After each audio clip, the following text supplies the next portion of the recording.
안녕하세요. 소소한 일상의 아름다움을 발견하는 언니 스토리 맘입니다.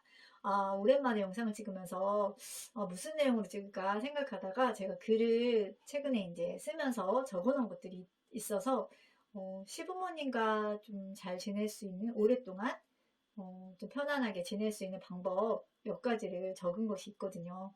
근데 저는 되게 도움이 많이 됐고 그리고 실제 경험담이기도 하고 그래서 좀 나누고 싶어요. 1번 내 있는 그들의 모습을 보여드리자. 처음부터가 중요해요. 물론 이제 예의는 발라야 되고, 그리고 일단은 이제 저는 좀 존중하는 마음은 당연히 있어야 된다라고 생각을 하거든요. 서로 그렇지만 저도 시부모님을 대할 때, 그런데 이제 하루 이틀 보거나 몇 년 보고 그런 끝나는 사이가 아니라 장기로 봐야 되잖아요. 그렇기 때문에 처음에 너무 힘을 빼면 안 된다는 거. 그래서 그냥 내 있는 그들의 모습을 조금 더 예의는 갖추지만 저는 좀 보여드리는 것을 강력 추천하고 싶어요. 왜냐하면 처음에 것이 계속 지속되는 게 저는 좋다고 생각하거든요. 관계 내에 있어서. 그리고 두 번째는 초반에 저는 이제 아기 낳기 전까지 특히나 남편의 좋은 점들을 가서 얘기를 했었어요. 그러니까 그거를 뭐 주구장창 얘기한 건 아닌데 뭐 과일 깎다가 뭐 어머님하고 얘기하거나 아버님하고 말씀 나누다가 남편이 참 성실해요. 그리고 항상 이렇게 집에 일찍 들어와요. 뭐 그런 얘기 있잖아요. 그리고 가정이 참 중심인 것 같아요. 친구들보다. 뭐 그런 이야기들. 그리고 친정 부모님이 되게 사위를 마음에 들어 하세요. 그러니까 그런 거를 좀 얘기를 했었어요. 그게 진짜기도 했고, 그리고 자기 이제 자식에 대한 그런 칭찬은 누구나 기분이 좋아요.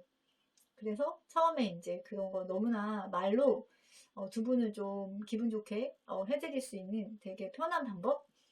네, 그렇게 생각이 들어서 좋은 점 얘기하고 지금은 좀 바뀌어서 흉을 많이 보죠. 근데 초반에는 진짜 흉 같은 거 안 보고 물론 이렇게 흠도 보이고 초반에 마음에 안 드는 부분도 보였지만 장점도 있잖아요. 좋은 점들을 가서 좀 이야기를 했었던 것 같아요. 그래서 그런 걸로 저는 조금 초반을 분위기를 좀 만들었고요. 그리고 시부모님의 기분 나쁜 이제 저에게 해주셨던 뭐 그런 약간 뭐 상처 살짝 그런 거나 아니면 지적 같은 것에 좀 웃으며 반응을 했던 것 같아요. 그러니까 그게 뭐 약간 비웃는다는 그게 아니라 그냥 약간의 이제 그게 확 기분 나빠하지 않고 좀 그 상황에 있어서 좀 물어봤죠. 그렇게 좀, 어떤 점에서 그렇게 생각하셨어요, 어머니? 하면서 조금 얘기하고, 또 내가 잘못한 부분이 좀 발견이 되거나 그랬을 때는 저는 좀 빠른 사과를 하는 편이에요. 그리고 빠른 사과는 대부분 어른들을 감정을 많이 누그러뜨리거든요. 그러고 나서 이제 내가 조금 어머님이 오해하셨다거나 아버님이 좀 뭔가 아버님이 이제 말씀하신 게 또 나한테 좀 기분이 좀 좋지 않았거나 그랬을 때는 그거를 조금 부드럽게 표현을 그때 했던 것 같아요. 그거 진짜 그런 마음 아니었어요. 그러면서 진짜 그렇게 생각하셨다면은 되게 많이 속상하셨겠어요. 근데 진짜 그런 거 아니에요. 막 그러면서 좀 얘기를 하고. 그리고 시댁 갈 때 네 번째는, 이제 애들 낳고 나서는 아이들과 관련된 재미난 에피소드를 좀 준비해 갔어요. 한두 가지나, 뭐, 약간 이제 친구들 만나거나 주변 엄마들 만나면, 내 아이에 대한 얘기에 별로 관심은 없어요. 근데 시부모님 앞에서는 그게 되게 시부모님의 관심사고 많이 얘기해도 지겨워하지 않으신다는 거 되게 좋아하셔요, 진짜로. 그래서 손주한테 온갖 관심이 있으시잖아요. 그래서 이제 아이에 대한 또 좋은 얘기도 하고 또 재미있는 얘기도 하고 또 아이다운 그런 순수한 면들 어렸을 때 되게 많잖아요. 아이가 했던 말, 또 아이의 생각 그런 것들을 몇 가지 얘기를 해서 좀 두 분이 많이 웃으셨던 것 같아요. 되게 좋아하고 되게 듣고 싶어하고 관심도 많으시고 그리고 저는 이제 아이에 대한 뭐 걱정이나 그런 것들 있잖아요. 고민이나 이런 거는 약간 시부모님께는 얘기를 안 했던 것 같아요. 왜냐면 연세도 있으시고 그렇지 않아도 막 걱정도 많으시고 또 뭔가 이제 고민이나 이런 것도 있으실 텐데 좀 크게 생각을 하실 수 있거든요. 내가 그냥 이제 가볍게 한 얘기도 손주한테 그런 일이 있었어 이러면서 되게 걱정하시고 또 그거에 대해서 이제 너무 심각하게 생각을 하실 수도 있기 때문에 그런 얘기는 좀 안 하고 좀 가볍고 편안하게 듣고 웃고 넘길 수 있는 그런 이야기들을 좀 했던 것 같아요. 근데 너무 푸드처럼 말을 많이 하진 않았고 그냥 그런 상황들 있잖아요. 얘기를 조금 부드럽게 윤활유 같이 하시는 상황을 좀 이용을 했고요. 그리고 이제 이거는 또 중요한 부분인데, 다섯 번째로 꿍하지 않기. 어른들 같은 경우 누구나 그렇죠. 꿍에 있는 거 진짜 말 안 하고 꿍에 있는 거 좋아할 사람 없잖아요. 저도 뭔가 시댁 갔을 때 항상 편했고 좋았던 건 아니에요. 근데 일단 들어가서는 좀 약간 미소가 있고, 꿍하고 막 어둡게 있거나 말 안 하고 있거나 뭐 그런 거는 절대 안 했던 것 같아요. 그리고 불만이 혹시나 뭐 있다고 하더라도 그거를 남편을 통해서 전달하는 거는 저는 진짜 안 좋다고 생각해요.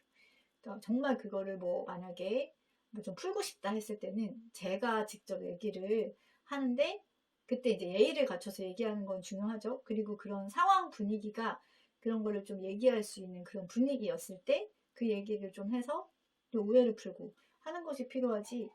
가서 이제 막 꿍해 있는다거나 나 삐진 척, 나 삐졌어요, 나 화났어요, 막 그런 거를 너무 분위기를 그렇게 만드는 거는 사실은 좀 역효과가 더 오히려 날 수 있기 때문에 그런 거는 좀 안 하고, 내 감정을 좀 아이 메시지 있잖아요. 많이들 쓰시는 거. 아, 저 이렇게 느꼈어요. 또 이렇게 어머님이 좀 오해하신 것 같아서 속상했어요. 뭐 그런 이야기를 조금 제가 감정 표현으로 시작해서 말씀을 드린다거나 그런 식으로 했던 게 훨씬 더 좋았고 효과가 있었던 것 같아요. 그리고 여섯 번째는 이것도 이제 처음부터 솔직하게 표현하자인데요. 예를 들면 이제 뭐 뭔가 밥 안 먹고 왔니? 막 이러면 진짜 안 먹고 왔을 때 안 먹고 왔다, 이거가 이제 시작이죠. 그리고 좀 뭔가 이제 피곤할 때는 좀 피곤하다고 말했던 것 같아요. 그러니까 그런 거는 좀 솔직하게 말을 해야지, 이제 나중에 그게 만약에 막 피곤하고 힘든데 괜찮다고 했다가 이제 어머님 아버님이 괜찮다고 생각해서 또 어떤 거를 뭔가 요구하셨을 때 나는 이제 억지로 하게 된단 말이죠. 그러면 결과적으로는 남편하고 싸울 수도 있는 거고, 또 시부모님에 대한 뭔가 섭섭함과 그런 것들을 또 느낄 수도 있는 거잖아요. 그래서 아예 그냥 처음부터, 예를 들면 저는 이제 손에 습진이 좀 잘 생기거든요. 그때는 그냥 참고 하거나 그런 적은 없었던 것 같고, 항상 말씀을 드리고 뭐 장갑도 다 뭐 이렇게 끼고 그렇게 해가지고 하고, 그런 거에 대해서는 조금 이렇게 좀 뭔가 좀 표현을 했던 것 같고요. 그리고 시부모님과는 적절한 선이 있어야 한다라고 생각을 하는데, 이제 그거는 사실은 제가 이제 감사한 것 중에 하나는 조금 그런 바운더리가 좀 되게 명확하신 편이어서 그 부분은 좀 감사하는데, 이제 어떤 우리의 결정이나 이런 거에 있어서 관여를 좀 안 하시거든요. 그리고 좀 이렇게 그런 거는 이제 결혼을 했기 때문에 이제 떠나 보냈다는 게 좀 분명하세요. 그 명확한. 그래서 그것도 저도 이제 내 아이들에게도 배워야겠다라고 생각하는데, 그것이 좀 잘 안 되는 실부모님의 경우에는 일단은 남편도 그 밑에서 컸기 때문에 그게 잘 안 되거든요. 결과적으로는 이제 내가 총대를 메고 그거를 서서히 해 나가야 되잖아요. 표현도 하고. 처음에는 엄청난 그런 거에 부딪힐 수 있죠. 엄청 이제 뭐 나쁜 며느리가 될 수도 있고 섭섭해 하실 수도 있고 한데, 그 과정을, 그 피 터지는 과정이 좀 있어야 된다라고 생각해요. 초반에. 왜냐면 나중에는 걷잡을 수 없이 이게 밀착이 돼버리면 너무 이렇게 관계가 안 좋아지는 경우를 저는 많이 봤기 때문에 초반에 어떤 그런 선을 해야 되는데 이게 참 쉽지가 않죠. 그런 부분들. 왜냐면은 며느리는 물론 시부모님을 존중해야 되죠. 어른이기 때문에. 그런데 딸은 아니잖아요. 그리고 딸이어도 경계가 있어야 되잖아요. 부모님과.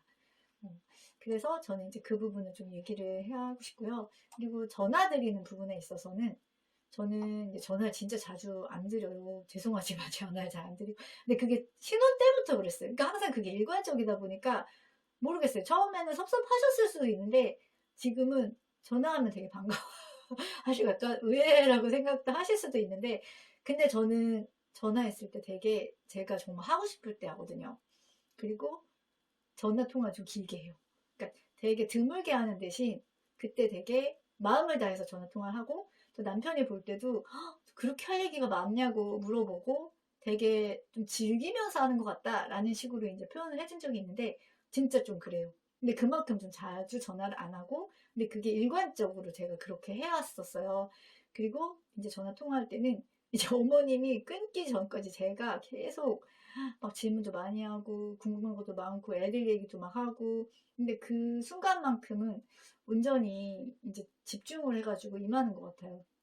근데 연세가 드시다 보니까 아 이제는 조금 더 해야겠다. 그거는 좀 내가 노력을 해야겠다라는 생각을 하는데 아직까지는 잘 안 되더라고요. 근데 저는 이제 좀 너무 가식적으로 하는 거가 좀 어렵더라고요. 왜냐면 그러면은 좀 무슨 말을 해야 될지 예, 그렇기 때문에. 근데 이거는 조금 저도 노력을 해야 되는 부분이라고 생각을 하는데, 근데 이제 꼭 해야 되는 무언가가 있는 거는 좀 서로를 힘들게 하는 것 같아요. 그래서 만약에 간격이 너무 이제 뭐 너무 자주 해야 되는 그런 가정인 경우에는 약간씩 늦추시면 좋을 것 같아요. 그리고 꼭 뭔가 가야 되는 거 있잖아요. 그게 좀 힘들어요. 그런 거는. 그래서 그것도 이제 애들도 있고 하다 보면 애들 크면서 조금 뭐 학원도 다니고 여러 가지 이제 있잖아요. 그러면서 조금씩 약간 이렇게 예, 좀 분리되는 것들이 저는 좀 필요하다라는 생각이 들더라고요. 네, 언니 스토리 맘이었습니다.